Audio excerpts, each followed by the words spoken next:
you very much for watching Punchline Africa Television, broadcasting all the way from the Republic of Kenya and from the political command center, miles away from the headquarters of Punchline Africa Television. Good afternoon, Miriam in Nairobi.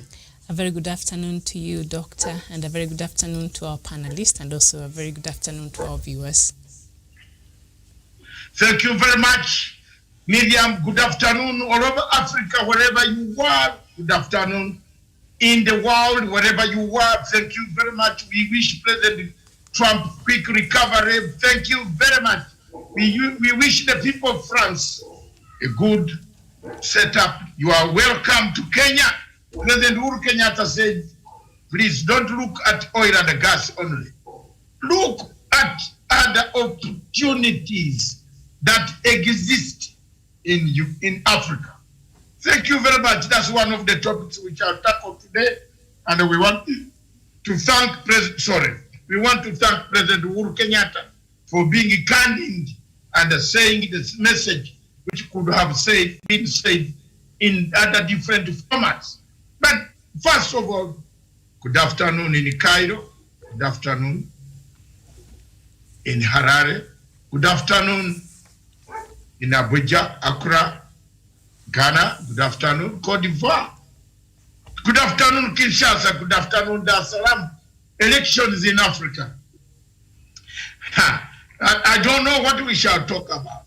Are elections in Tanzania real or not real? I hear every report you tune on Radio Tanzania. The helicopter of the opposition leader was not allowed to land. His motorcade was tear gassed. Are we heading anywhere near this?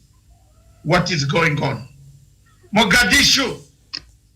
Thank you very much. 4 years term and a lot of maneuver. They have already allocated themselves clients. They have already taken the seats. What an Africa. Do you need the elections in Africa? Good afternoon, Professor Onyari in Nairobi. Good afternoon, my brother. Test the equipment. Good afternoon, Dr. Masanga, Miriam, Daniel, and our viewers from wherever they are around the world. Thank you very much. Across the bridge, there is no sorrow. Across the bridge, there is no sorrow. Good afternoon, Daniel Sean Wesonga. Across the bridge in southeast of Nairobi, wherever you placed, your satellite has picked you. Good afternoon, Punchline Africa. Yes, sir, very good. It's happy to hear from your voice. Test the microphone.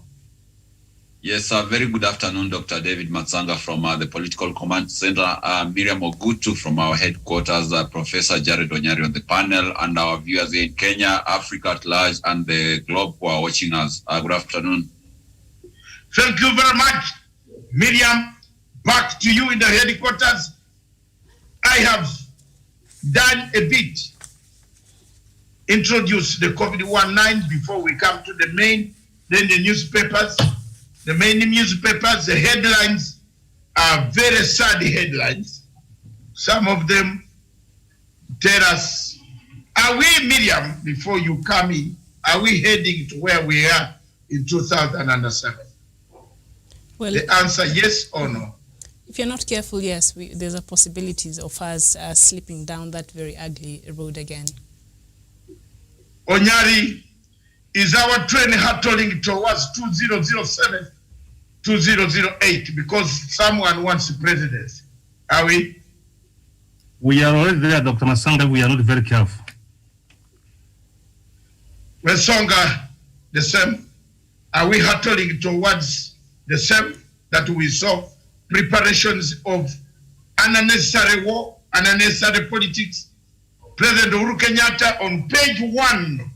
Let me take it on, Miriam. Page 1 of front page. On October 2nd, he said, I have always maintained that we have an agenda to complete. This is not time to start campaigning, says President Uhuru Muigai Kenyatta. Do these guys listen to the president? Miriam? Of course they Do don't. people in Kenya listen to the president or they belittle him? Does the deputy president listen to his friend? He calls his friend whom he undermines. Does he look after him and say, my president? He is the acting president at the moment, and one person dies because of political violence. Can't you have reports and avoid such a rally? The tear gas that was in the church today, are we turning this? This is for the sake of getting power. Are we turning this country into an unmanageable state? What is the position? That is what we are going to see. But let's now come back to our main headquartered general commander there, Miriam Ogutu. She likes to be called a commander. And you know why, and I'll tell you why sometime offline. Thank you very much, General Commander Miriam. Good afternoon. Take us through COVID-19. Are we curving the curve, or the curve is not going away? Are we seeing any signs? It looks like it is. There is no more, to be very frank, there is no more of this. People are not wearing masks. People have forgotten. Mine is here. Thank you. Tell us more. You are the general on the command down there. Thank you so much, Doc. And before we even get to the statistics, there's a London Marathon happening. I think right now it's the men who are running, but earlier on there was the women's race, and Kenya's Bridget Kosgei won that marathon there in London. So we shall let you know if at all Kipchoge will be able to retain the men's title there. But getting into the statistics, Kenya's confirmed cases so far stands at 39,134 cases. 728 people have died, 25,426 have recovered. Uganda, 8,662 cases so far, 79 people have died. Recovery stands at 4,546. South Africa, 679,716 cases.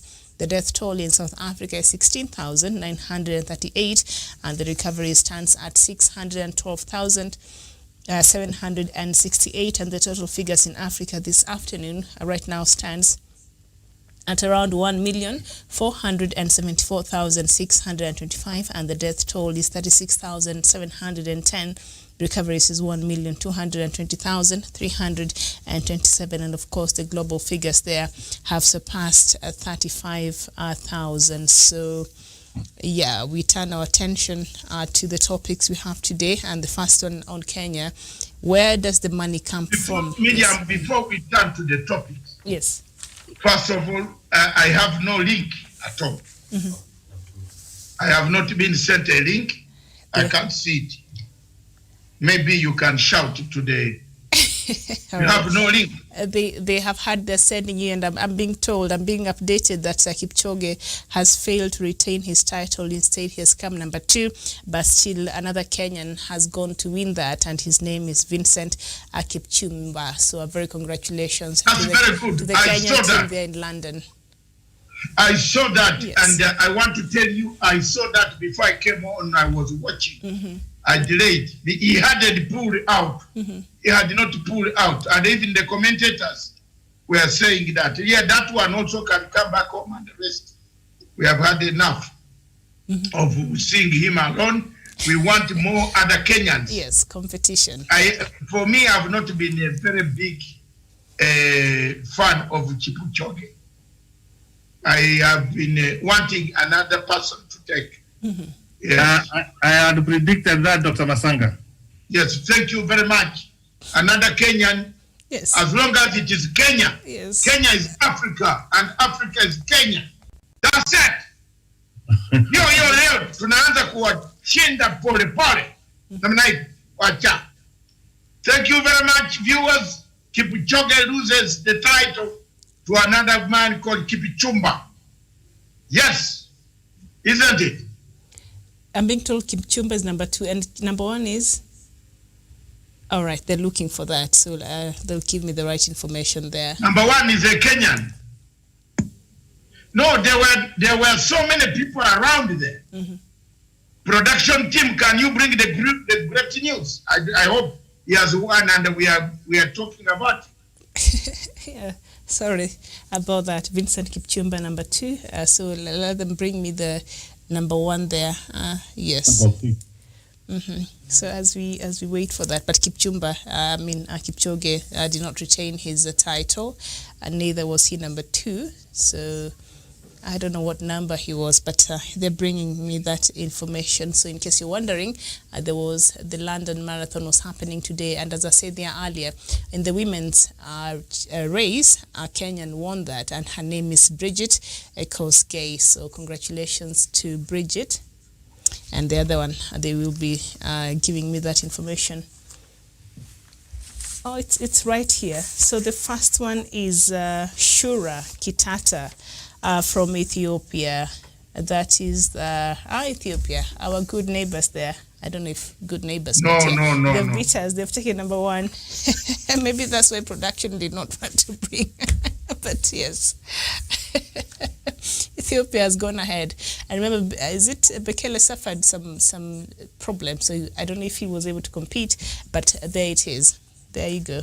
Congratulations to Ethiopia. Kipchoge is number what?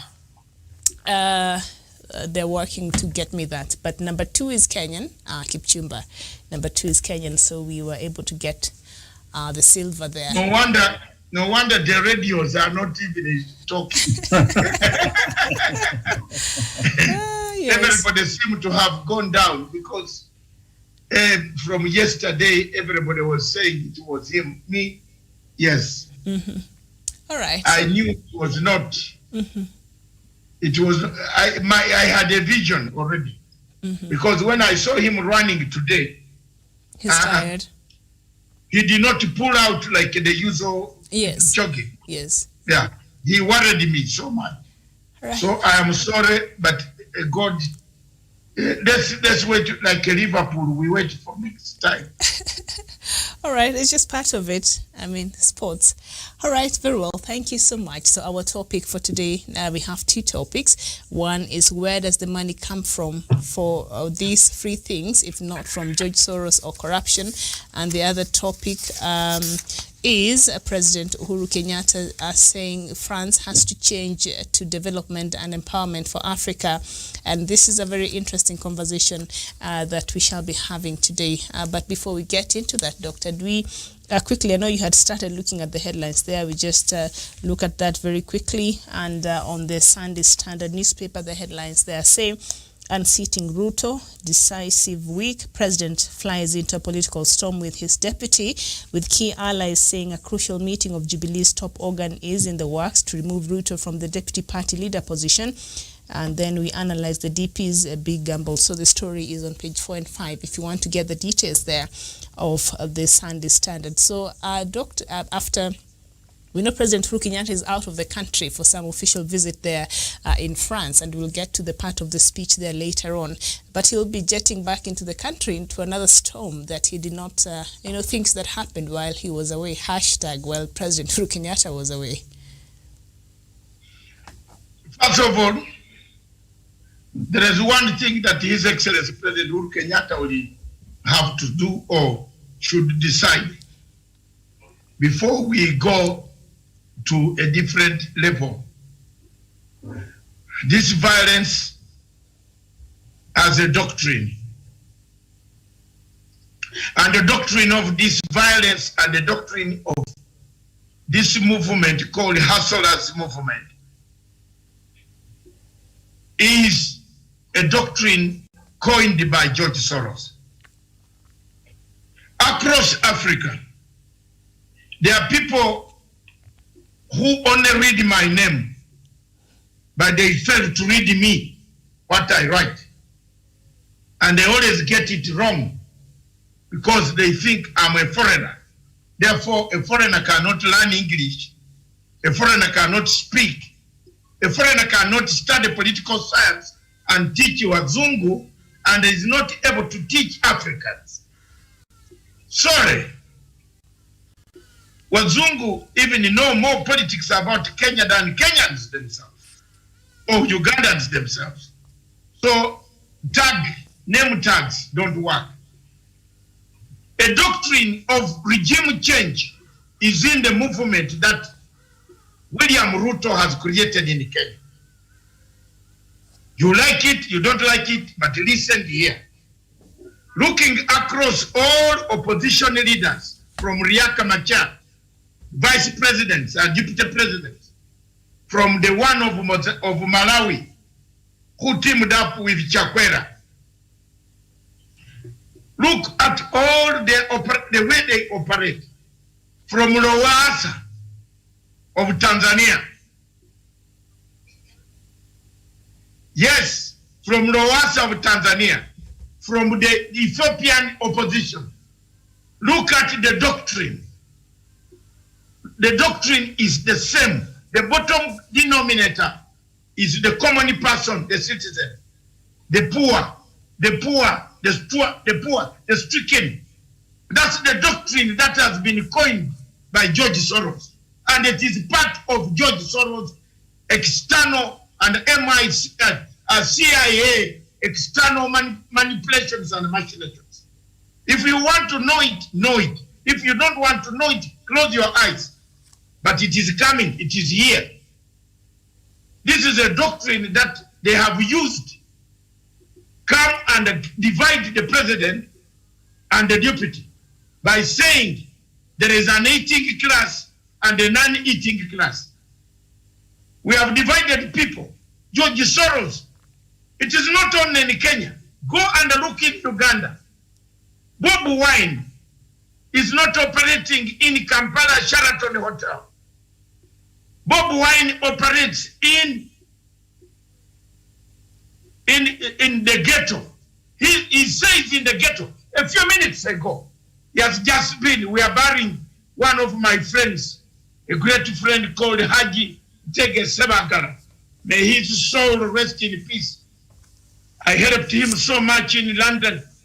I gave him evening classes at my house.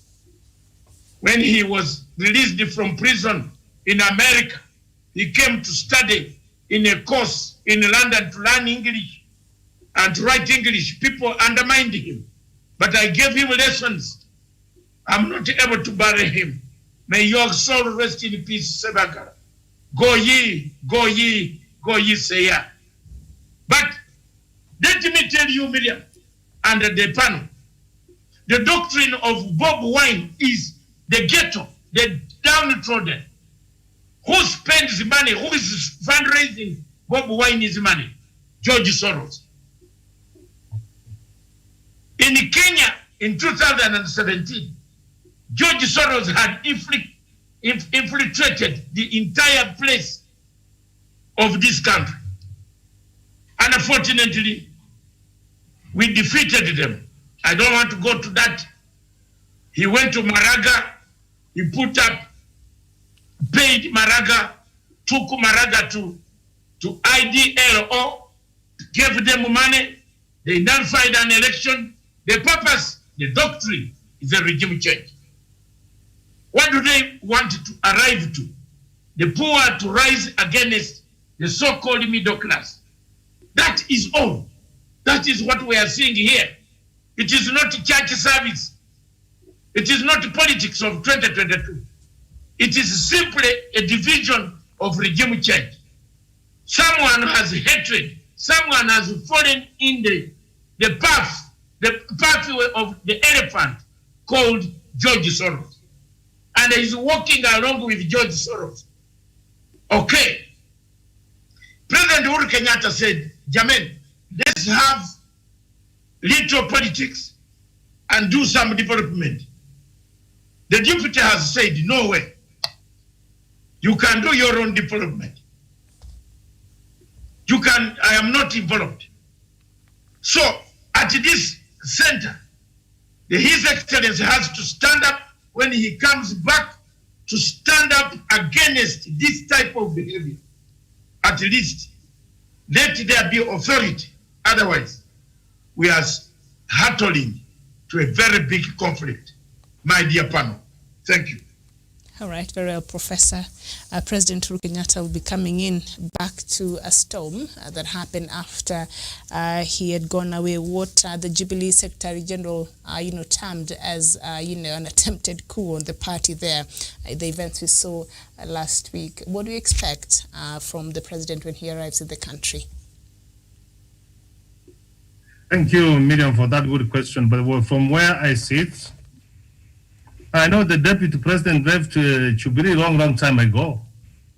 When you saw him painting yellow Jubilee City Center, that's when he parted. It's only after trying to come and cause drama, to come and cause chaos, so that he can attract sympathy.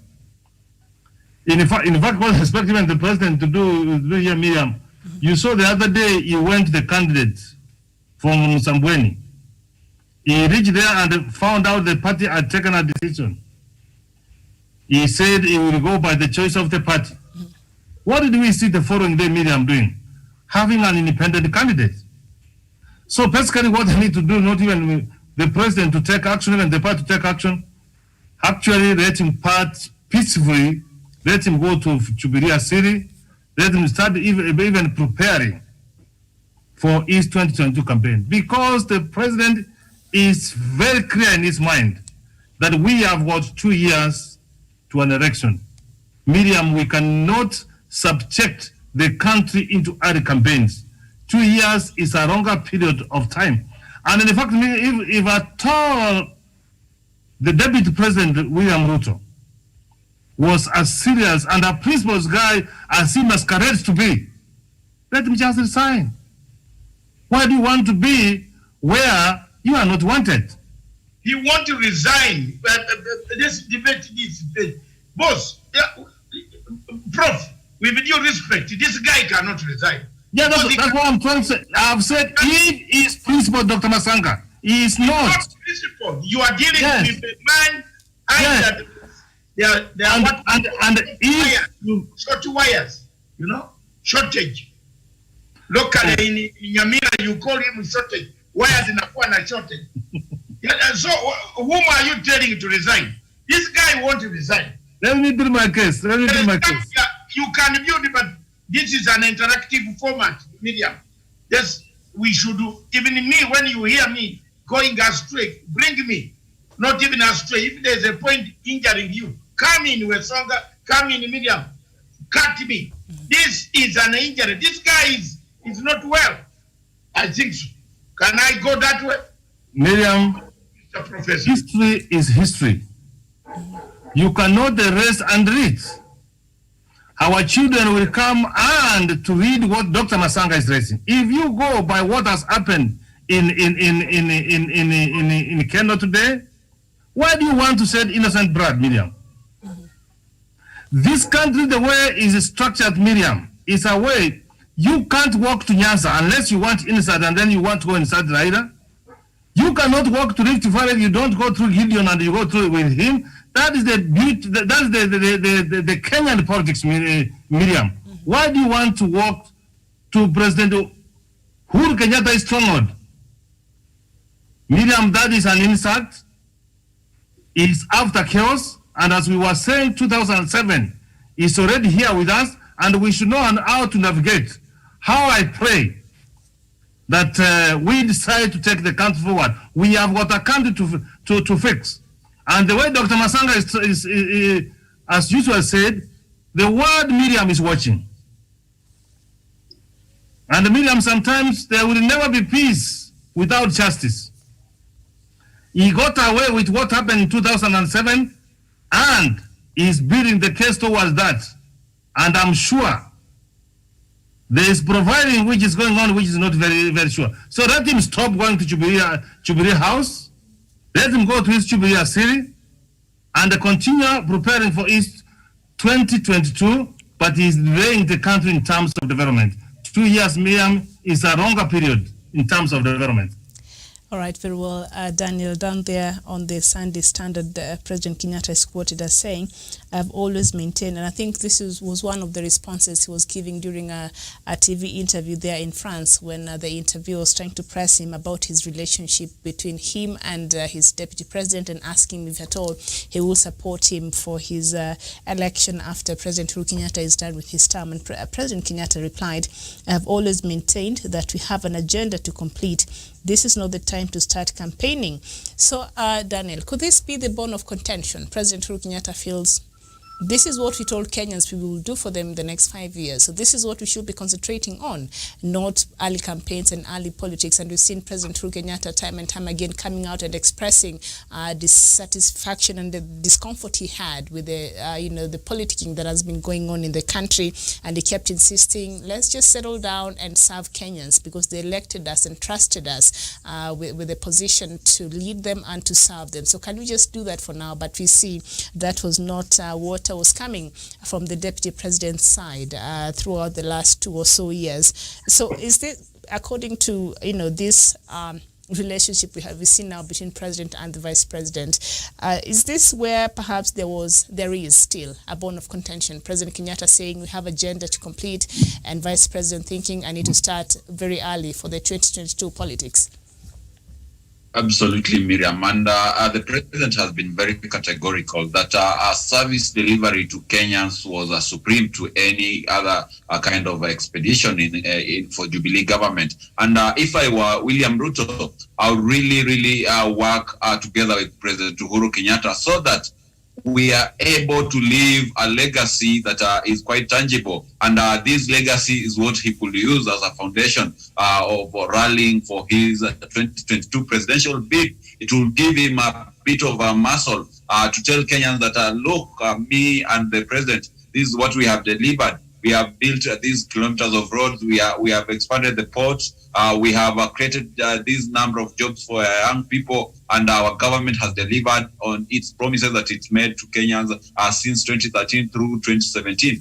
That would have been the best thing for the deputy president to do. But contrary to that, whatever we have witnessed as a country is that the deputy president has been on a campaign mode since 2017. He has never settled down to focus on service delivery, really going against whatever President Uhuru Kenyatta has always called out for.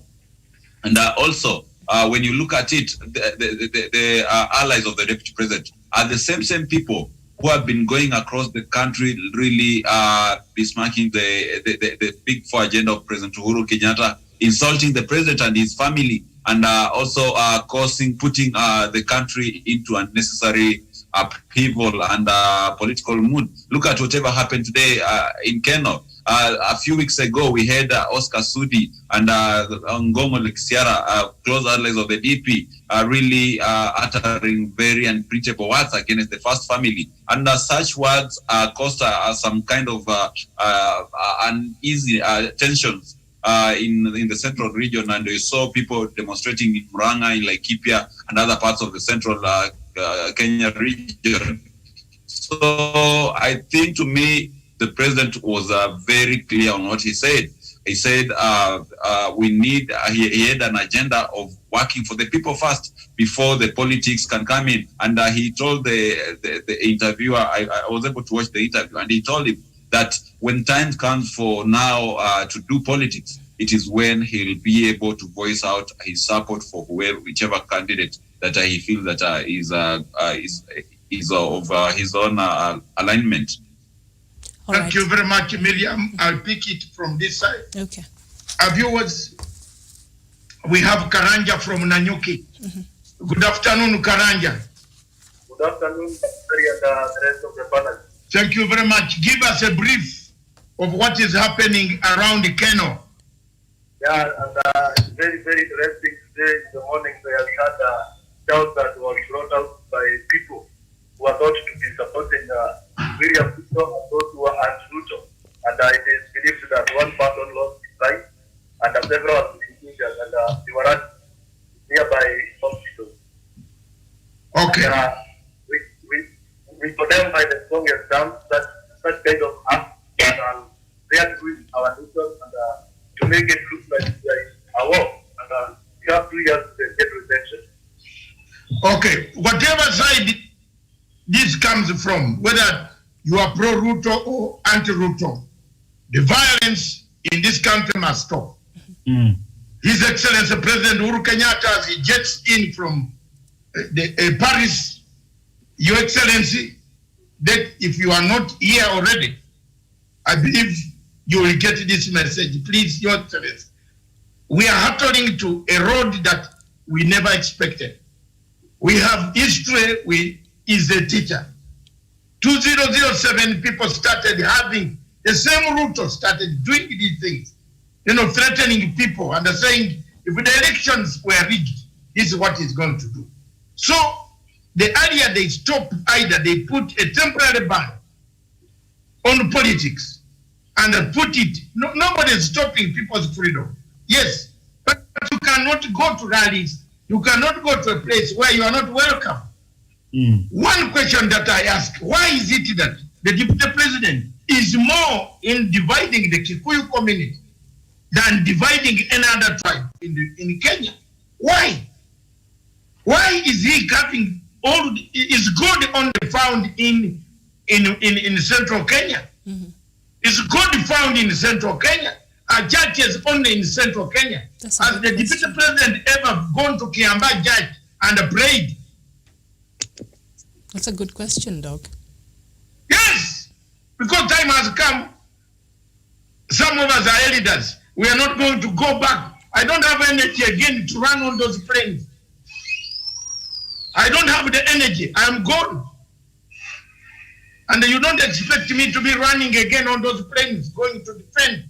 I have burnt my career.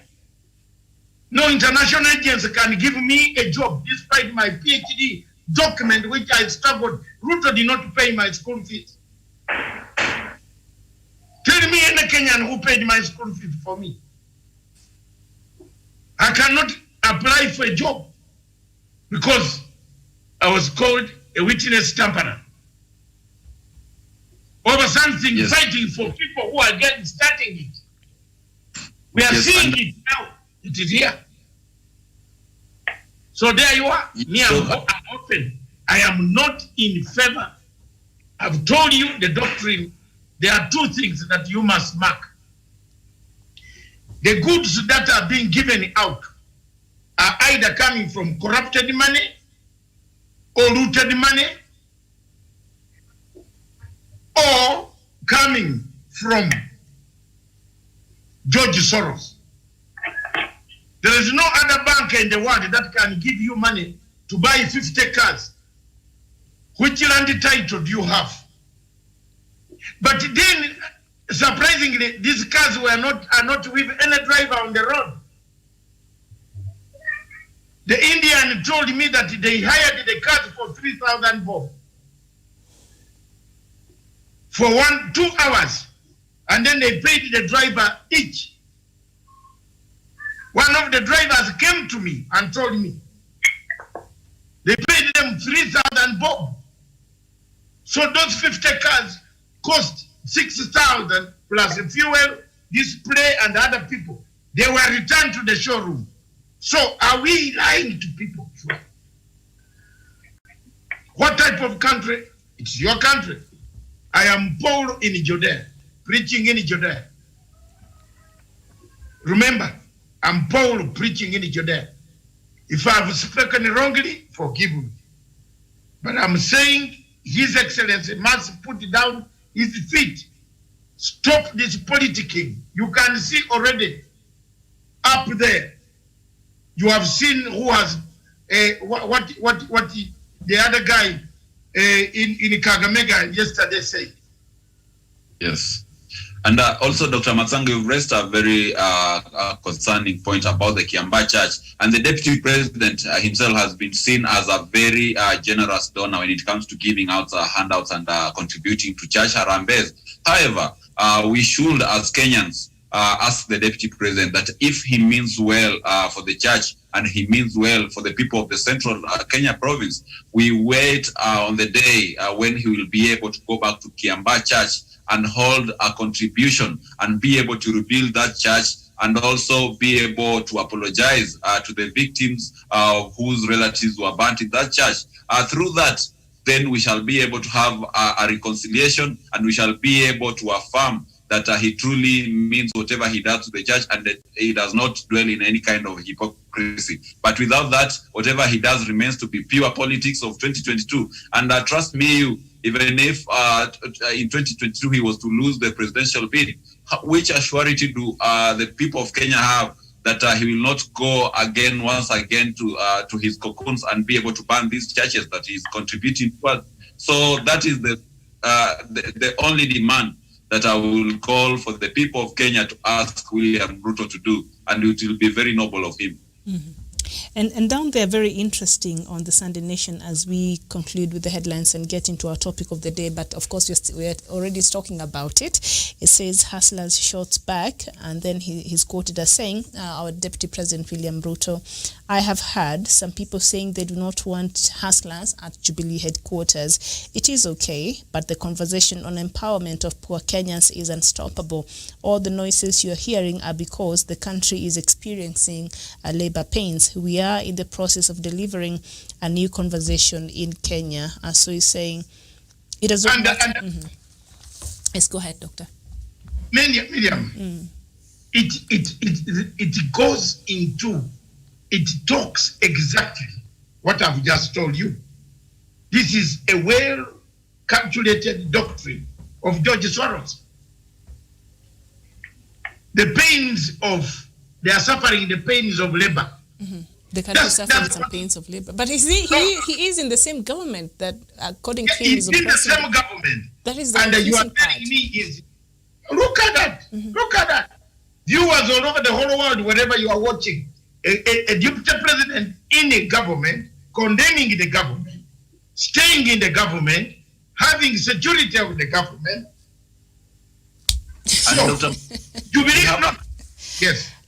We have a clip to that effect. I think we shall find it with our production, where William Ruto, in an interview with Hussein Mohammed, said that it is him and President Uhuru Kenyatta who are responsible for the successes and the failures of this government. So therefore, for him to come out again and say that only the failures can be blamed on President Uhuru Kenyatta and he can be able to enjoy the success, it's very intriguing, Dr. Matsanga. So I think he's being critical, and we'll have to debunk the kind of lies that he's selling to Kenyans.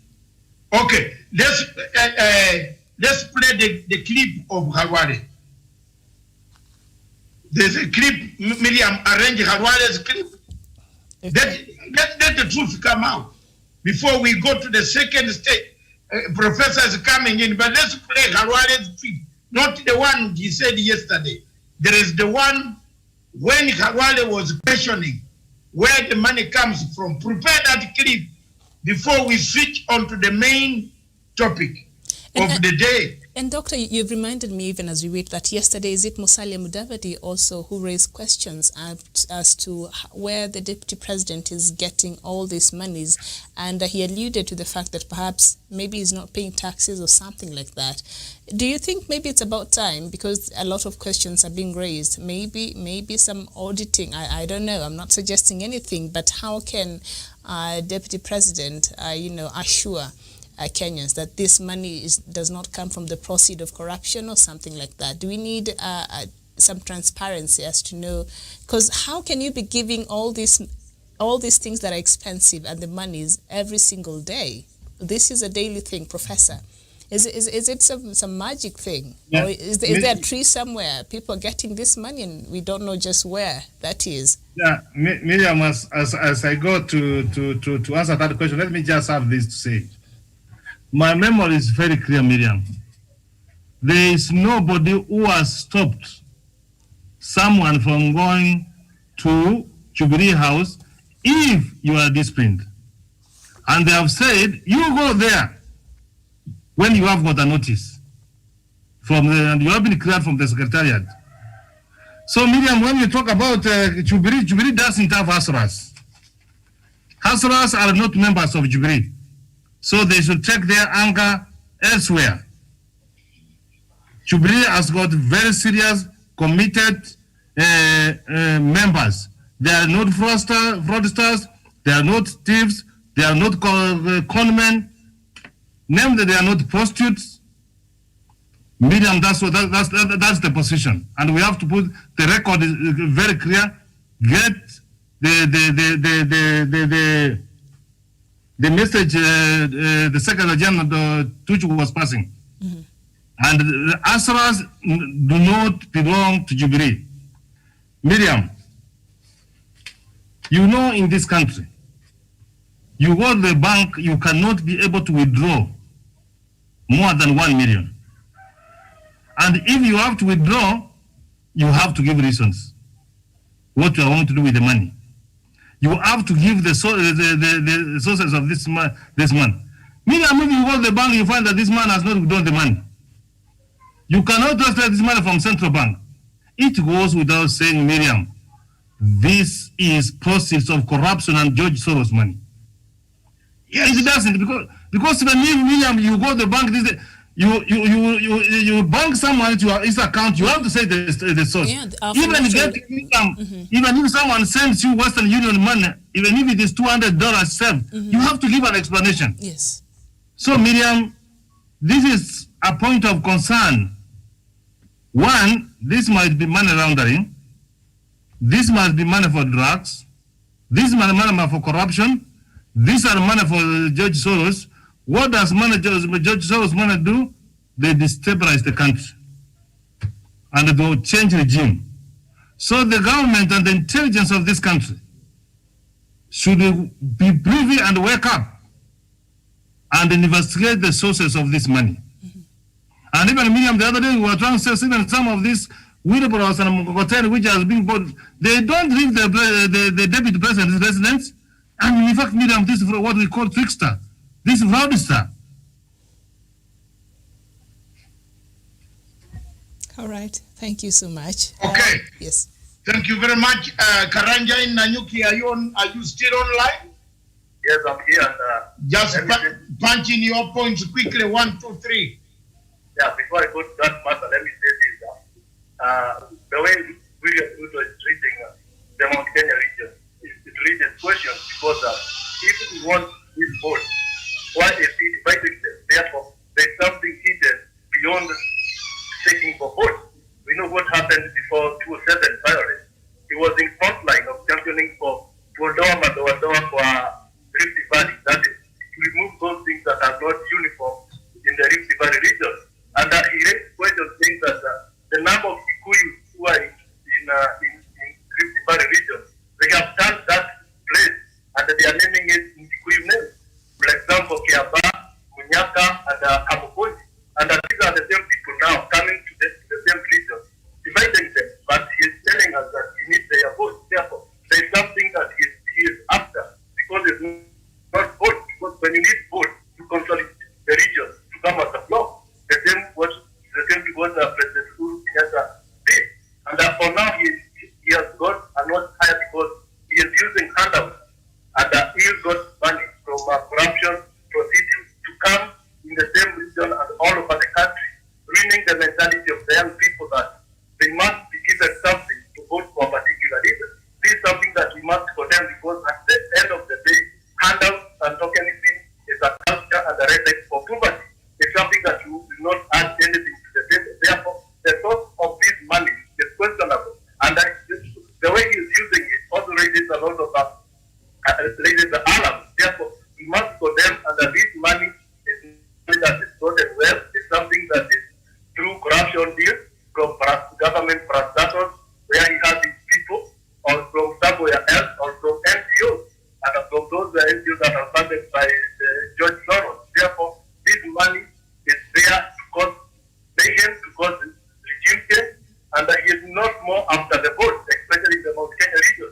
He is after the region and to make sure that if that region stabilizes, the country will also suffer. I think that is the mentality that they have, and I know what the CC was saying, that they want to tame the arrogance of the Kikuyu. Therefore, that is exactly what they are doing right now. They are dividing, they are not after vote in Mount Kenya region. What they are doing, that is not how votes are taken from the people of Mount Kenya region. You must have an agenda. Now they don't have an agenda they are telling to the people. They are just using young people to cause violence. Yeah. Okay, thank you very much, Javani Karanja from Nanyuki. How is the weather in Nanyuki today? Today the weather is very cool, and it's like we're expecting rain in the evening, because it looks like the rain season is on in this region. Thank you very much. Back to you in the headquarters. Miriam, thank you very much.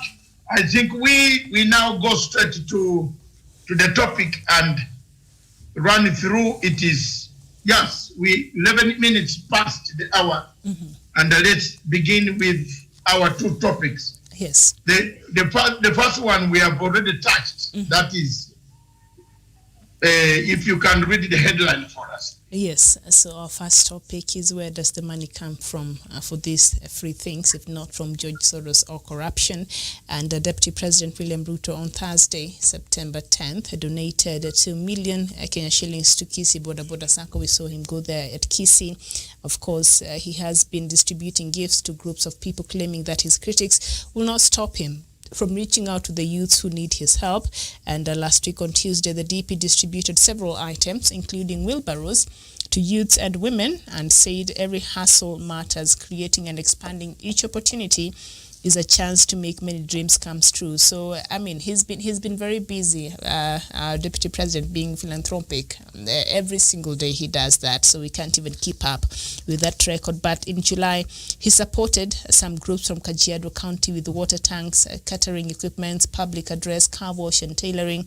And now, the Deputy President, William Ruto's wife, Rachel Ruto, has denied reports linking her to a project that donates vehicles, motorbikes, and other goodies to Kenyans. We've seen a lot of these vehicles, pickups, probox, and motorbikes were among the properties that Rachel was allegedly gifting to the target group. And the DP's wife, yes, so, yeah. Miriam. Yes. This morning at 5 a.m., I wrote a piece, and I want to go through it, not reading word by word. I have it here. In 2018, after the handshake, George Soros group called Open Society Foundation got upset. I want to state categorically to the people of Kenya that indeed from 2013, 2010, 2007, George Soros was here. It is also true that Kofi Annan was a great friend of the former Prime Minister, Raila Amolo Odinga. It is also true that civil societies in Kenya and the NGOs were closely associated with Orange Democratic Party against Jubilee Party. That's a fact. But when Uhuru Kenyatta and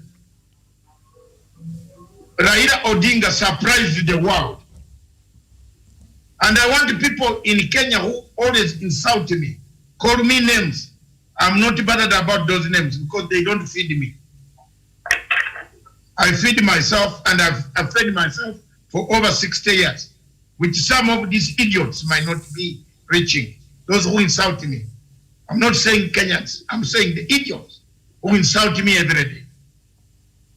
And I want to tell the story that Kofi Annan, after his death, George Soros remained with nobody. The Open Society Foundation in Kenya stuck on the church, the judiciary. It captured the judiciary. It used the judiciary. Kegoro, a man from Nyamira, with Mr. Professor Onyari, they are relatives. I don't know whether they are relatives. We share the common answer, sir. Yes. Kegoro, Harundube, Mike, Maina Kiai, Makao Mutua, Graduate Oteno, Givongo, David Ndi were left homeless as orphans. One of the reasons that David Ndi gave this weekend why he supports Uhuru Ruto is because he's annoyed with the way the handshake took place in Kenya. He was not happy, and he said we will support the hustlers until they win an election, because he wants to punish Uhuru Kenyatta. Viewers, it is very, very important that you understand that this money comes from somewhere. Why I am saying so? These are the reasons. You cannot buy 50 cars in Kenya, because you can't draw that money without the central bank in Kenya knowing that 50 cars or millions of wheelbarrows purchased from one account. There is no bank account details showing how much. Unless this money was laundered when they were changing the money, the deputy president went and bought the goods. So it is up to the investigators now to find out whether these goods were paid during the changing of the money. You remember the money that the governor of the central bank cried that there was almost 1 trillion shillings missing, which did not come up for exchange. That's point number one. Because for me, what will he do? Nothing. I'm here. Because if he decides to finish me, I'm here. But I have my children will finish him also. They are here. I have them, 8 of them, well organized. I tell the truth also, in support of Uhuru Kenyatta, because Uhuru Kenyatta wants to keep this country united. He's not looking for money. That is the truth. Go and tell it to Angel Gabriel. I don't think Uhuru Kenyatta wants money. It would be naive for President Uhuru Kenyatta to want money when he has that money. Even God will be very upset. But there's somebody, either the goods that are being given out now were bought then, and we raised, Miriam, on this show, we raised a flag, a red flag, that goods are being bought in huge numbers in industries. So those Indians who are supplying these wheelbarrows should be also arrested to explain whether these goods were paid and whether that money passes through the bank. If it did, this is the money Georg was looking, which got lost. Another source of money, why it is never ever ending. Georg Soros' point man in Kenya is Ichungwa. Mimi natoboa majina. Munisaidie, nyenye muko wa Kenya. It's up to you. Naambia, because this disease is going to grow on you tomorrow. Do you know that all NGOs from America are in Ichungwa's constituency, Kikuyu? Have you ever asked yourself which man in this Kenya passes unopposed? How much money did he give to the people to pass unopposed? You say the Kenya is there. Ford Foundation is there. Georg Soros Open Foundation is in Kikuyu. Look at all the schools, all the projects that Ichungwa makes every day. Does it sound to you that the GP and the Ichungwa are very closely linked? Do you remember when Ichungwa went for 8 weeks in Georg Soros' school in New York and Washington and America? Do you remember? If you are investigative journalists like Wesonga, you remember what I'm talking about. Yeah, he went there, studied. When Raila and Uhuru Kenyatta shook hands, there was all the people who were Georg Soros attached to ODM distanced themselves from ODM. Yes. Yes. If you want to kill me because I've talked the truth, I have no problem with Raila Odinga. What will Raila Odinga do? The best he can do is to smile at me. Yes, we are all rebels.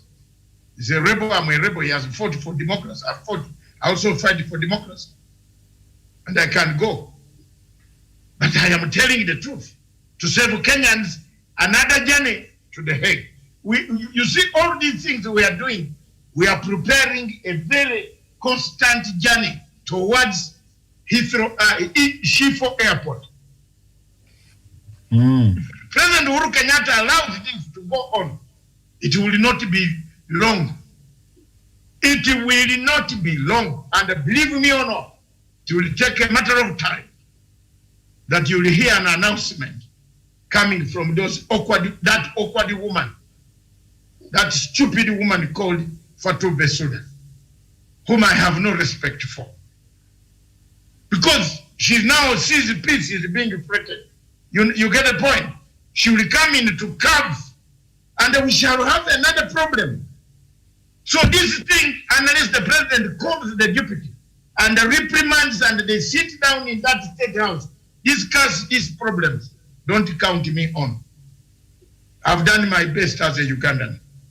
Don't blame me tomorrow that I never told you.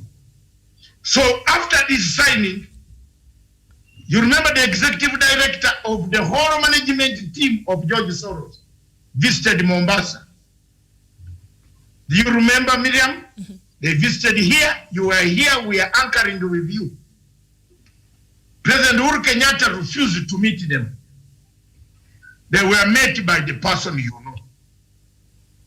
The details of that meeting was never revealed to the government. It was on a newspaper. Go back and read. Google it out and see. Open Society Foundation, they held a seminar, everything at the cost, then they came and met somebody in Nairobi. They established very serious links of business. Remember, George Soros is not only funding of political groups, he funds business. George Soros Bank lends money to countries. George Soros Bank in Paris, is the biggest bank that lends money to even the French government. The money that is coming to do projects here. Believe me or not, they borrow from George Soros. Have you asked yourself, bro, and my colleagues on the panel, why George Soros is not arrested? Good question. Why George Soros is not arrested? Because George Soros is an element, is one branch of the CIA. The CIA cannot arrest another. He's the bad man of CIA who does things that you cannot do, which the main conventional agencies cannot do. So when he's paying people to remove a rogue government, Obama told you, when Obama took over power, Obama said we shall not use the military. We shall now use NGOs and the civil society to remove governments that are not in our favor. I hope all of you listened to his speech I did. It is in my head. So when you look at all those aspects, put them together, does it also occur to you that the Uhuru Accord also is linked to the Hustler Group? You saw yesterday the whole Turkana area flocking in there. Who has been paying Uhuru Accord to buy signatures from the IEBC? Who? 20 million was paid to Uhuru Accord from an account from a man. I have, you and I, Miriam, we have videos and the conversations with one of the members of the IEBC to buy signatures to say they were signed. We managed to expose that. Now they couldn't have any signatures to put forward for any bill for BBI. Punguza Muziko. Okay, look at the flank. What is happening in the Senate? What is happening in the judiciary? Whom does Maraga talk to? Is one man. who at night is with Maraga, during the time is with Uhuru Kenyatta. It's not Matanga, it's not anybody. You know it very well. Maraga has been promised to become the first man from Nyamira to be the vice president. The running mate in 2022, if you didn't know. He's not going to have anybody from the mountain that he goes on to make people fight in this mountain every day, to make Kikuyus to fight to kill each other. They have held them hostage in the Rift Valley. They are coming to dismantle them back in their grassyard, in backyard. That is a very serious indictment. I've just been sent a tape, a video. If I put on here, I feel I have to cut it. I didn't want to put it on, but it depicts exactly what happened this morning. The type of movement, the same man who took the tires is the same man who was with Mr. Sudi, Oscar Sudi. Yes, at his home.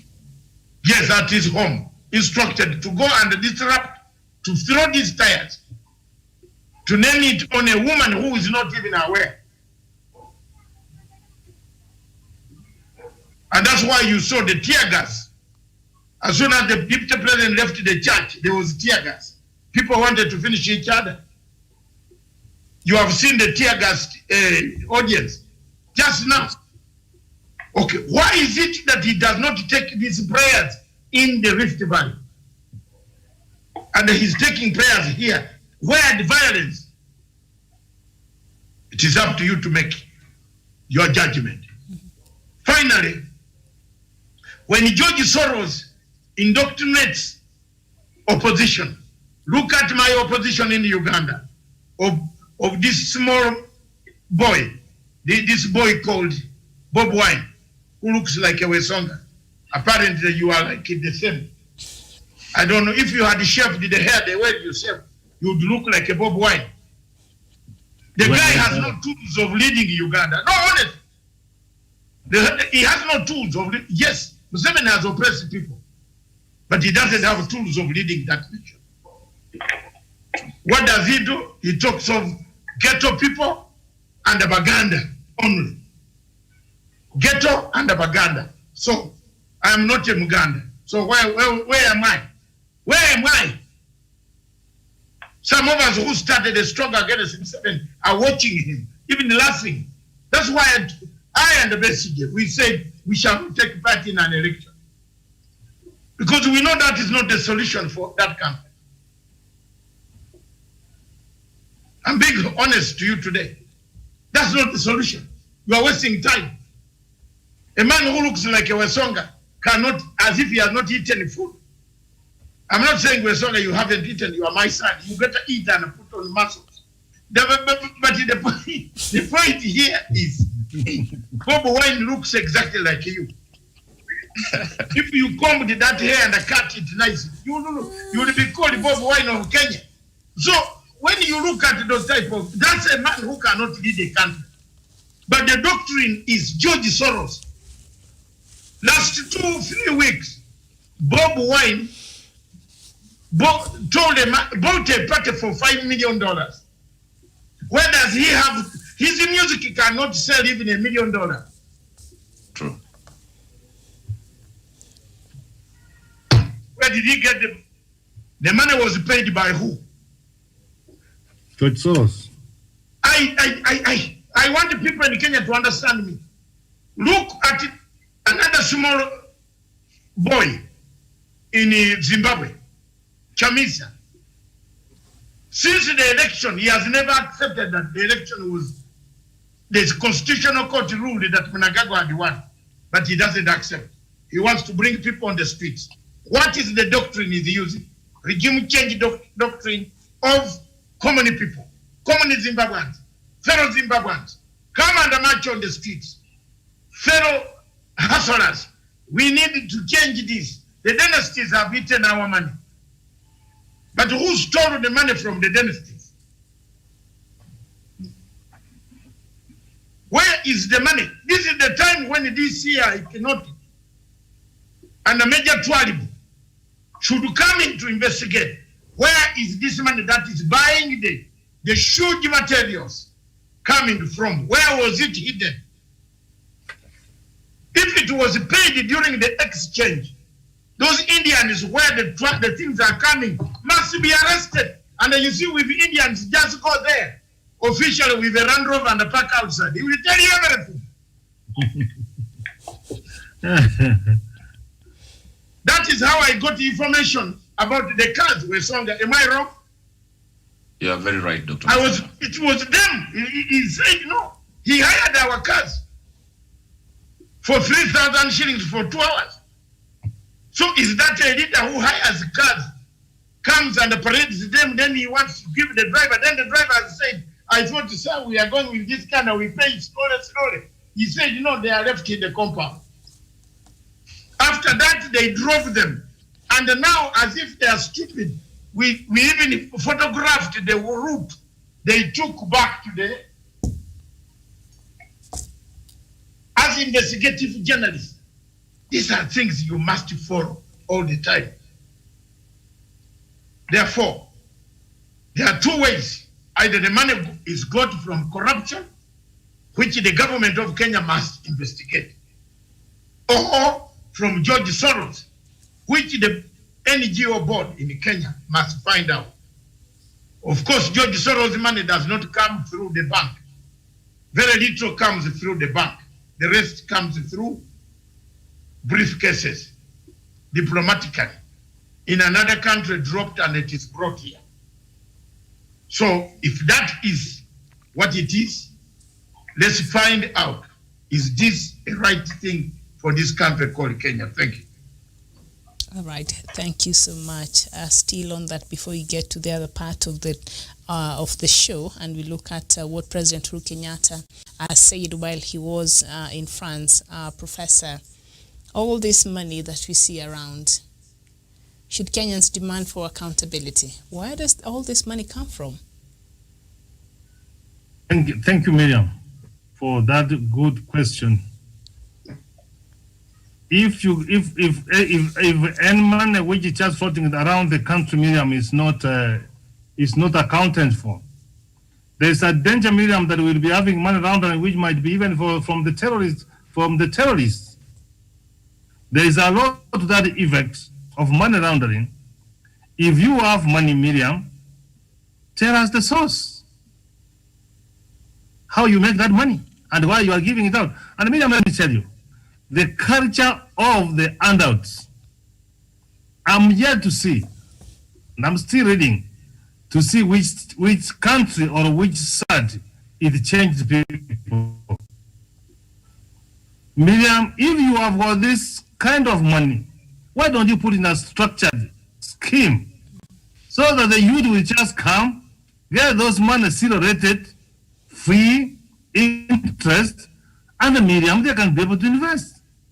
What are you telling Miriam, giving young people that money?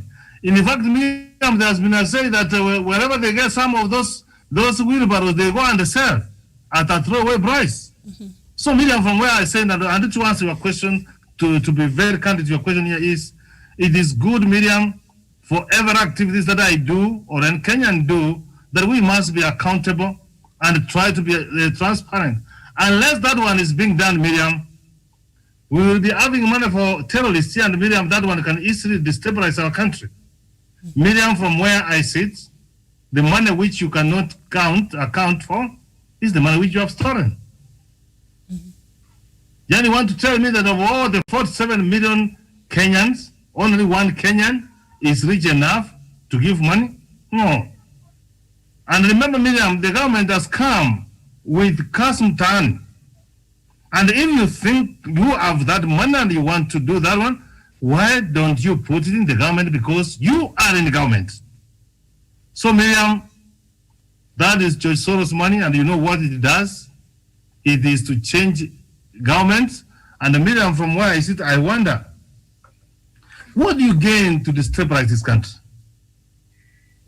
What are you trying to tell young people that if you become the president of this country, they will be on your gate wanting you to give them free money? every Kenyan should learn to work for the money and get the money to put food on their table. Miriam, Kenya has been independent for the last 50 years. No politician has ever masqueraded that you can be able to feed Kenyans and you get concerned. And you wake up one morning and then you want to say that the Afro nation that is a battle of that. That is very dangerous, Miriam, the politics of class.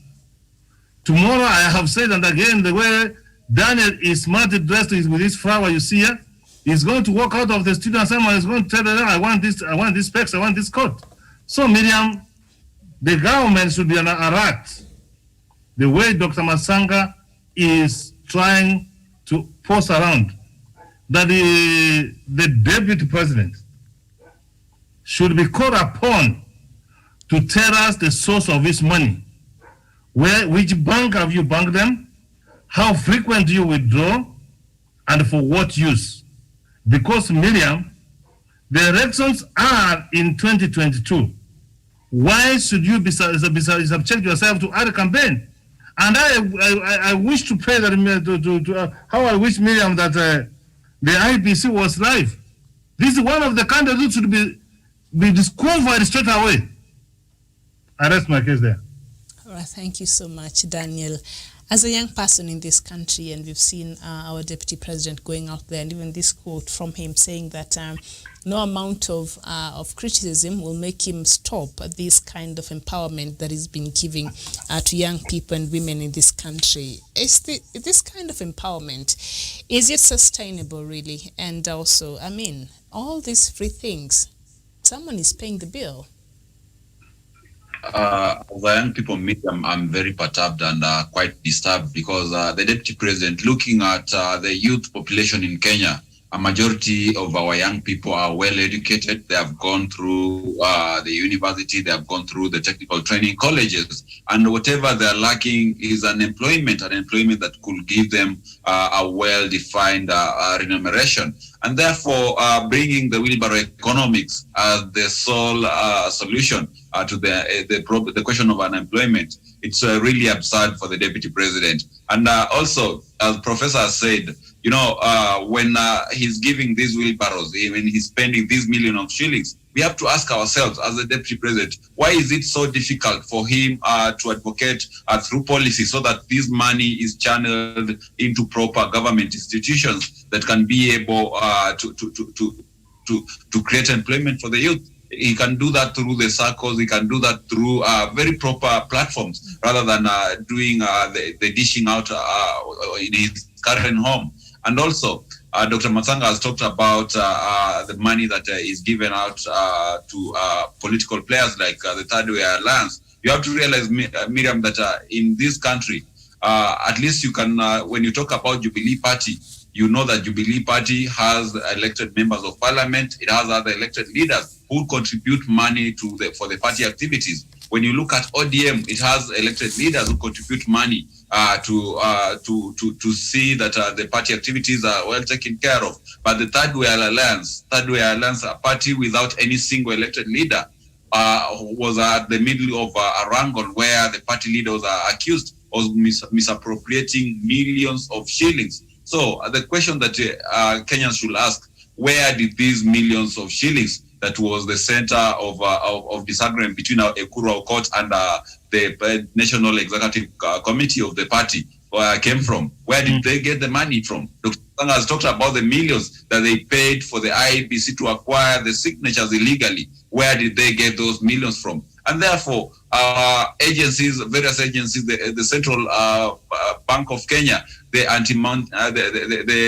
the Financial Reporting Center, and all the relevant agencies that handle these monetary deficiencies should be able to come in and look at it and be able to ascertain where the deputy president is getting the money, where Uhuru Court and other members of the civil society are getting these millions into our economy, and of course be able to check on the implications that it has on our economy. That is the way forward, Miriam, for us. Otherwise, they are going to make the cost of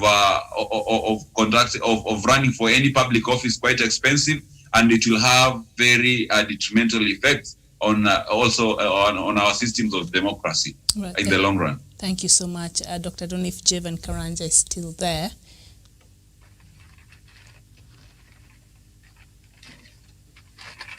Doctor, are we able to speak to Javan? All right. I don't know if Doctor himself. Yeah, he's going on. He's going on. Okay. There he is. All right. Yeah, and I agree with what the Tonga Daktari and the professor said. And it's high time that we start questioning these the source of these parties and where they come from and the motive they are floating in this nation. And one is to decentralize chief measure to make it government. And I think when President Uhuru Kenyatta talked of lifestyle audit, the same very leaders were in opposition and they said that it cannot be done and they have a lifestyle audit. Let's start with the first president's family, that is the Kenyatta family. And you are left wondering, some of the members of that family are not even in the public service. And that raises question that the source of this money is questionable. That is why these people, they are opposed to any audit that will bring in order and that will show the public where these people get money. And I have the other question that we should ask ourselves. Why is it that it's only one part like this nation who is so entitled that he is the only one who has made it right? We have many people. We have the likes of James Bond of the citizens, people who make millions of money and they don't go out using money like how the handler is doing. Therefore, he is a man who has that these money are gotten from himself. That is why he is not feeling the pain or the pain of giving them out and giving these handouts to the young people and the women in this country. Because the money that you have worked for, sometimes you feel pain of using it anyhow. But money that you have gotten ill, money that you have gotten through and some behavior means, you use it the way you want. Because at the end of the day, you're not the one who is sponsoring. You're not the one. That money is not coming from the bank or from the business. I think that is the reason why they are doing all these kinds of money. So this is free money. It's money that they got ill and they can use it anyhow they want. And on the question of whether wheelbarrow is empowerment, these things are not empowering anybody. Because at the end of the day, if you give all these young people in Europe, because those donations are concentrated, Okay. who will help who? Who will use it to do what? Because Okay. wheelbarrows in that area. At the end of the day, you speculate them and they will not be able even to do that business. Okay. Therefore, these things are not endowment. They're just there to bring a picture of a helping man who is doing it to win good. Because he has been in the government for many years and he has no record or an industry or a manufacturing plant that has employed thousands of number of Kenyans, youth of this country, so that they can be able to improve their life and make the ends meet. This handout does not bring anything to the nation, and he needs to come up with policy. He should be telling us, let the president, I will do one, I will do two. But this thing of giving handouts, if that is how we continue this nation, a nation of wheelbarrows, drivers, then this nation is forever. That is not the way to go. And the reason why... Okay. Thank you very much, Karanja. Thanks. You've made your point. You have made your point very clear. The nation cannot be a nation of handouts. That's true. That's a point you made. Very clear. You cannot, you as the younger people, continue to have handouts. Thank you. Time is running against us. Thank you very much. Stay on the line, Karanja from Nanyuki. I think I will be time cautious now to cut people like that. But Wesonga, don't try to go to Uganda because they will think you are Bob Wine. Ugandan security agencies will pick you up very fast. And so you look like Bob Wine. Thank you very much, Karanja from Nanyuki. All of us on the panel agree that one way or the other, the government must investigate the money. Can I hear yes or no from all of you? Yes. Wesonga, Dr. Matsanga. your answer? Yes? Yes, I agree with you. They should investigate the root and the source of this money that is coming into our system. Karanja? Yes, I agree. This is investigated to know where to get this money. Professor? Yes, I do agree, and they could have done as yesterday. Miriam? I think it's important. And maybe lifestyle audit also should come now. Thank you very much. I hope you have got us the results of London Marathon. Well, we did. Long time. And Doctor, maybe we just jump into our next topic, which was President Uhuru Kenyatta says France has to change to development and empowerment for Africa. And is he right? And we had a bit of this conversation on Friday, but I think it's very important. And President Uhuru Kenyatta has reiterated that Africa's biggest asset is the potential held by its youthful population and not its natural resources. And President Kenyatta was quoted as saying, I tell people all the time, we look at the African continent sometimes from a perspective of its natural resources, the gold, the diamonds, the oil, the gas, but what we tend not to see is what is the true Africa potential. So very profound words there by President Uhuru Kenyatta on Friday there and the days that followed in France. First of all, I brought in this motion or this topic just to summarize for Africa. For over 100 years, France has been trading in Africa. But their mode of trade has been simply looking for minerals, gas, oil, and other commodities that are needed in the metros of Europe. President Kenyatta's call was timely, that in Africa you can empower. It's not only minerals. There are many other ways that you can empower the youth, the younger generation, such that we have a good cooperation and so that there are no people crossing the Mediterranean in the search for green pastures in the metros of Europe. Indeed, I support His Excellency the President 100% on that. I'm one of the few people on this African continent who has been very uneasy with the French policy approach on Africa, because almost 3/4 of the French colonies are in turmoil. As we speak, we don't know what is in DRC Congo. We don't know what is in Banjul, the capital city of Central African Republic, in Mali, most of the Sahara regions, from Cote d'Ivoire, Upper Volta, which is formerly Burkina Faso, Dahomey, all these areas, Cameroon, we see the turmoil in Cameroon. The policy has been a policy of divide and rule and assimilate. But the time has come for change of policy. That's what President Uhuru Kenyatta emphasized. You can get all these materials up to your doorsteps. If you have people producing more of this material locally, where employment is got, and there is no crossing over Mediterranean Sea for such of green pastures. That is the point that His Excellency President Uhuru Kenyatta made very clearly at the Paris Summit or Conference. His trip to Paris is bearing fruits. We have a road from all the way from Nairobi to Nakuru, Mau, and other areas. We have another road over the town railway, an on-land railway, light railway, from the airport up to town. This city, in 5 years to come, will be a heaven of Africa. This is a very big step forward for the French companies to come and invest in power generating industries and many other activities that other countries take part in.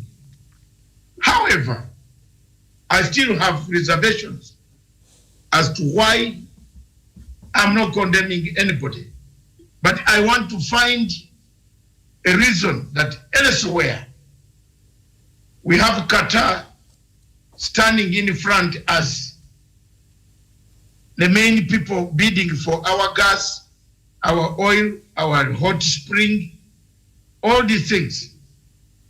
But Qatar itself has no drilling equipment. When you hear Qatar, Qatar is just a city in the desert, in Doha.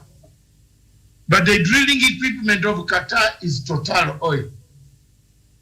So when you enter France, you have entered Qatar. Or when you enter Qatar, you have entered France.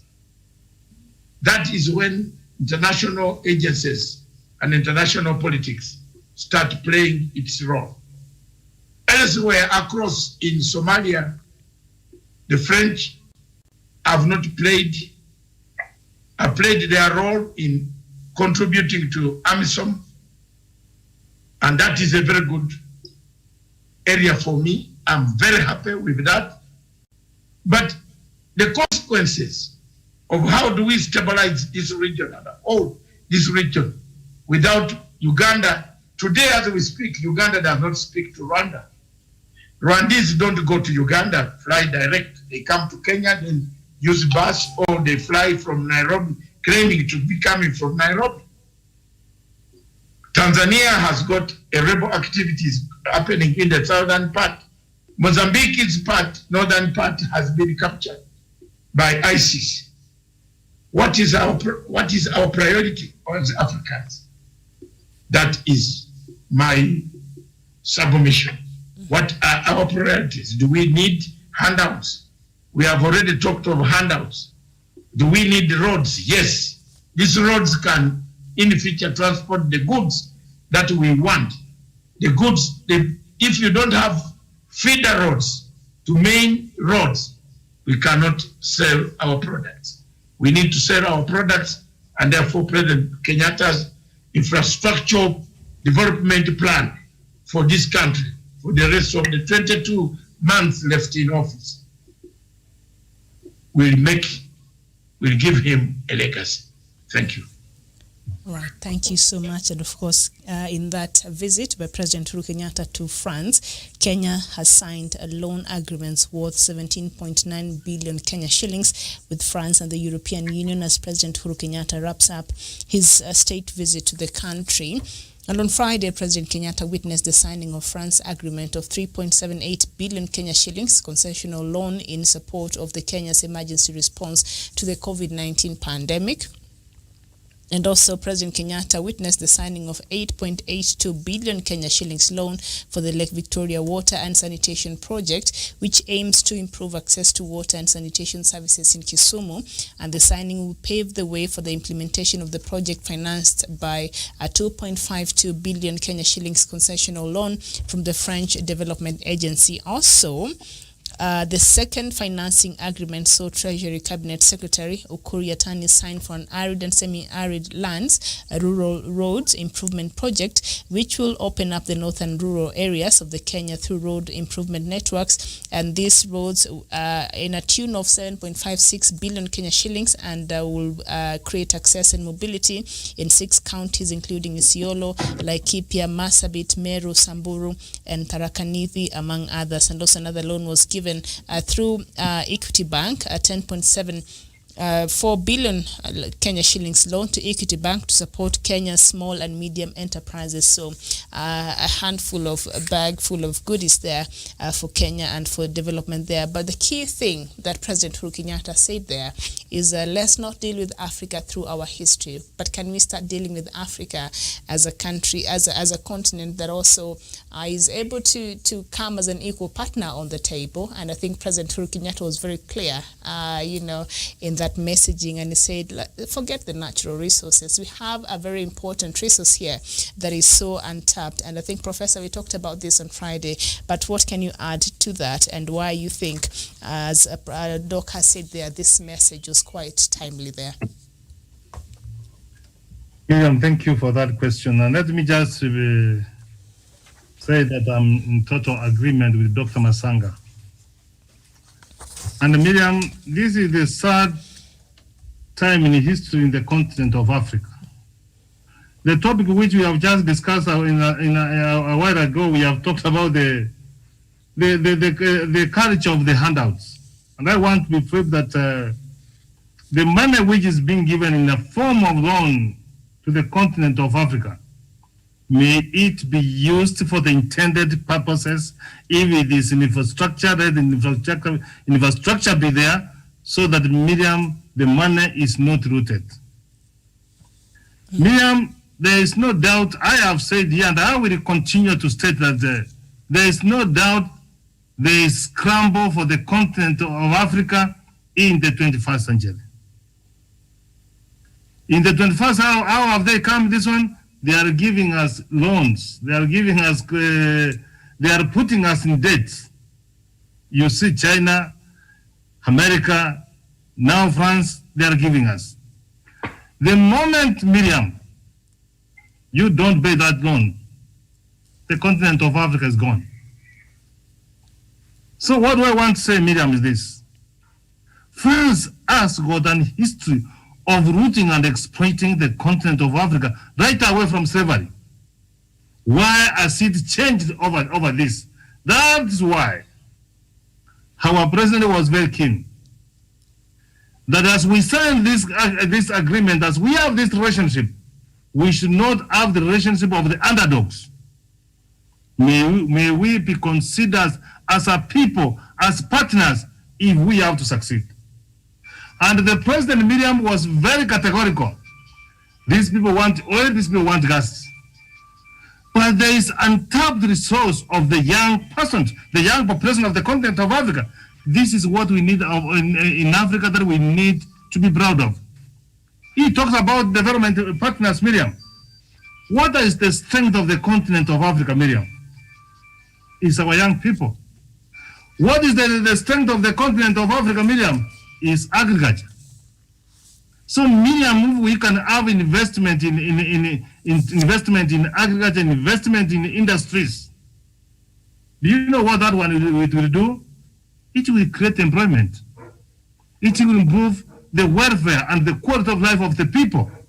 So this is what President Kenyatta had in mind. Because, Miriam, if you come and drill oil and you take gas, how many people have you employed?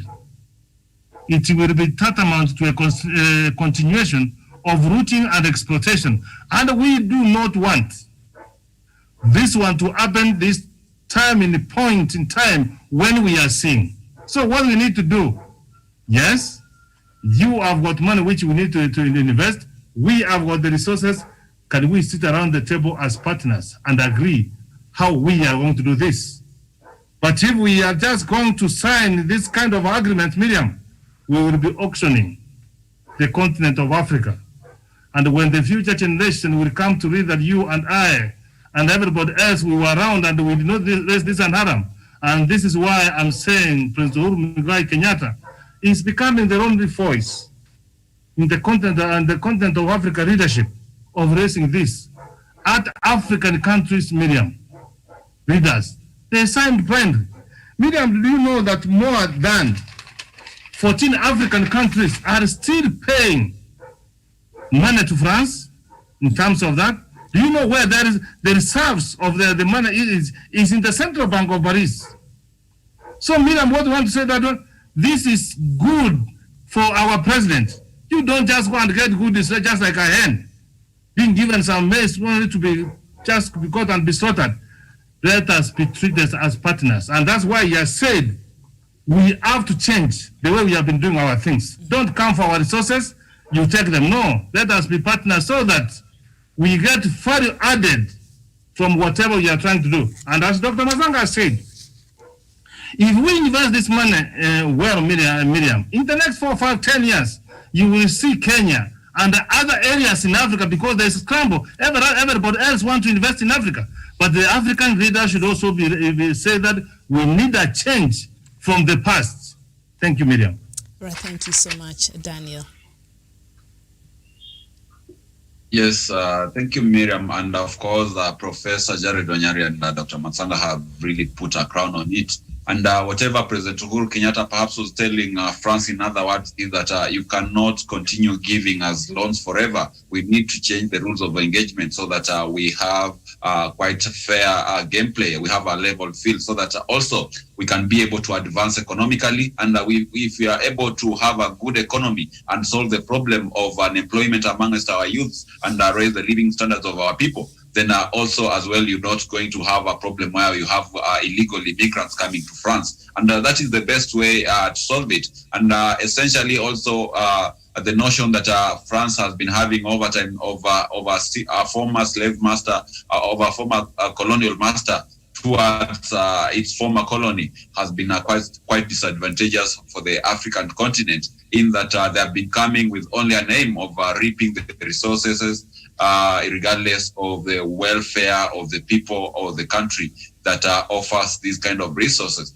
And I said on Friday that whatever Africa needs, Africa has everything in terms of resource, in terms of fertile land, in terms of climate, and whatever is lacking is the capacity building, and as well as also technical know-how. So if France can be able to share with Kenya and the rest of Africa the technical know-how on how to develop the economy, on how to create an environment that will enable industries to prosper and bring in more investors, that will be a good deal for the African continent and its balance of payment. So that was essentially what perhaps he brought in, and it is a very timely bargain from our president. All right, thank you so thank much. you, Miriam. Thank you very much, Professor Onyari. I can see your message. You are exiting. Yes. I want to thank you, and I've cut Miriam was going to thank you on our behalf. And we are come to an end, really, but we want to say, Karanja, to say one word or two words from Nanyuki. And then you conclude. Then you can exit, but I thank you very much, sir, for this afternoon. East or West, I've been asked a very tough question here by Joseph Wanyoike Wachira. So I will answer Joseph in a nutshell after Karanja. Yes. Let me agree with whatever Professor said and return and views of China. Africa, we have all the potential, we have all the resources, and the kind of partnership that President Uhuru is the president of France is a very good thing, because that is what we call in biology as this kind of a relationship, where the two countries will benefit, and that is a very, very great thing.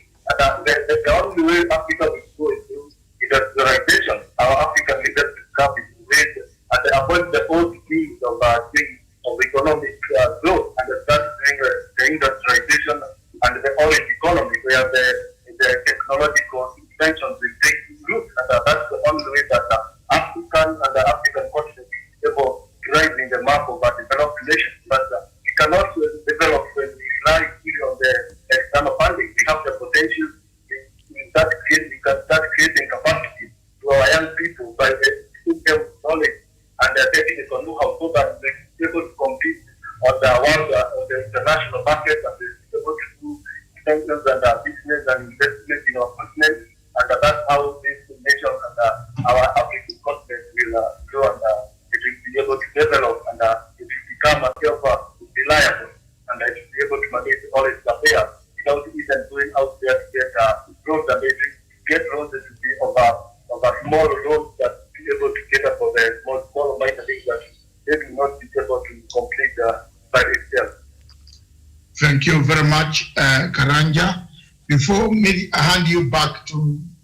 I hand the mantle back to Miriam, I just want to agree with all of you that yes, President Kenyatta's statements were welcome, timely. They came at a time when somebody needed to tell France to change its strategy. And Wachira, my personal stand is not a national stand. President Uhuru Kenyatta is the head of state of a nation of the people of Kenya. I am a personal friend of the people of Kenya and of a Pan-African.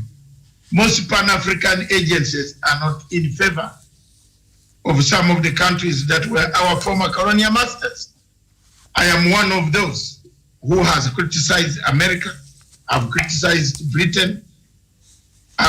Where I've lived for 36 years. I still stand to tell them there was no need of putting sanctions on Zimbabwe. They didn't harass me because of that. They took my ideas. And on the question of Paris, and if you see the suffering which is taking place in some of their colonies, President Uhuru Kenyatta is now a chairman, is a member of the United Nations Security Council. And I sit there on behalf of Sub-Saharan Africa. And I think in their bilateral trade and bilateral discussions that they had, he must have raised the question of Cameroon, of Yaoundé, because on several times he has been listening to our programs and has seen how people of Amazonia, the fighting, the killings, the torture, the maltreatment, the rape, the defilement that takes place in those countries. So, and he is also representing Sub-Saharan Africa in the Security Council. So the problems in Mali, in the Sahel region, in Mogadishu, in Asmara, the problems in DRC Congo, the problems in Mozambique, all of those fall on the shoulders of President Uhuru Kenyatta and Kenya as a member of the United Nations Security Council rotational membership for 2 years. Therefore, his step of going to France and saying there is more to be done on the African continent to save people from crossing over Mediterranean Sea was welcome. And I submit that that is a good gesture.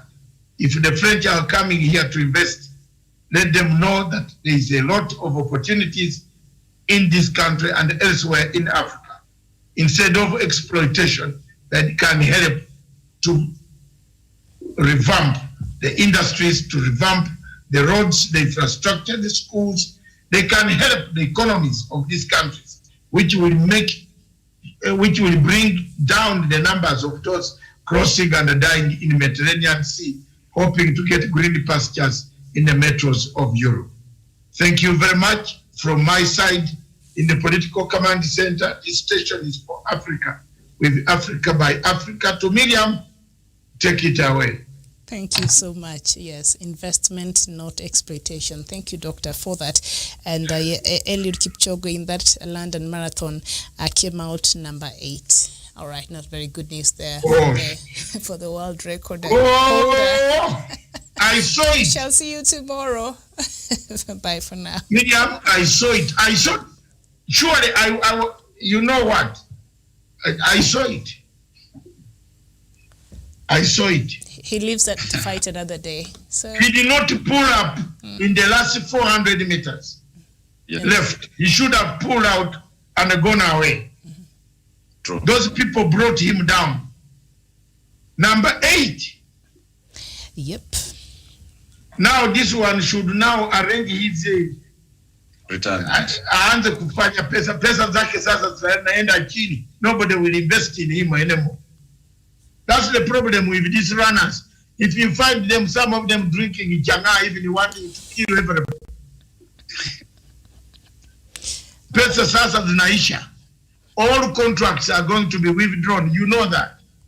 True. That's the problem with relying on your body instead of using your brain. Yeah, the body to run, Miriam, I didn't say. I've not said another part of body. But doctor, you can't run with your brain. You have to run with your body. But yes, no, you have to use your brain also. By now, you should have invested and bought a building. I'm sure a nice building and named it Kipchoge. I'm sure he has. But now you see with number 8, next it will be number 200. All right. We'll see. Doctor, you're making it worse. We'll see you tomorrow. Bye-bye for now. Okay. Thank you.